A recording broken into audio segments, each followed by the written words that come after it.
my humble house. This is my house na, lending. Ngayon nga mga ka-vlog, iikutin natin ang aming bahay. Ito ang bahay na ginagawa ko 7 years ago. Isang mga ilaw. Ayan na ba ang ilaw? Pasensya na kayo at medyo madilim din sa bahay namin. Nagtitipid kami sa Oriente. Aray, ang aking mga pamangkin na yan. Yan. Pagmasdan mo ang aking mga naipon.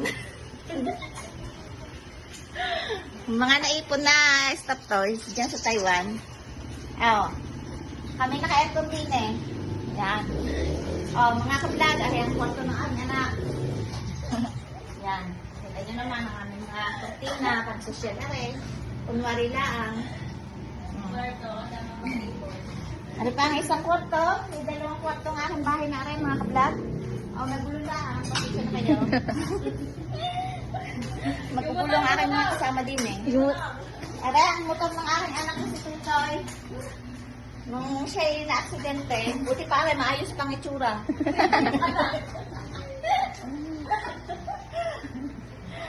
Aray, lamisang aray, matagal na rin na rin ha. 7 years ago na rin yan. Yan. Aking, dish rack. Uy. Meron kami din yung maliit. Simple lang, aray. Ayan, puno ng chocolate. Aray din, pinagawa ko rin aray. Yan, ang aking pintuan din sa likod. At aray mga ka-vlog ang aming CR. May tao. May tao. May tao pa lang. Kasi yan ang CR. Aray, rider eh. Ayos na, tita. Siya na ang bumili niyan. At yan mga ka-vlog. Tcharam. Ang aking humble house. Mataas aray para ang mansyon. Tingnan mo. Oy. Taas yan. Mansyon ang bahay ko. Taas ang bubong.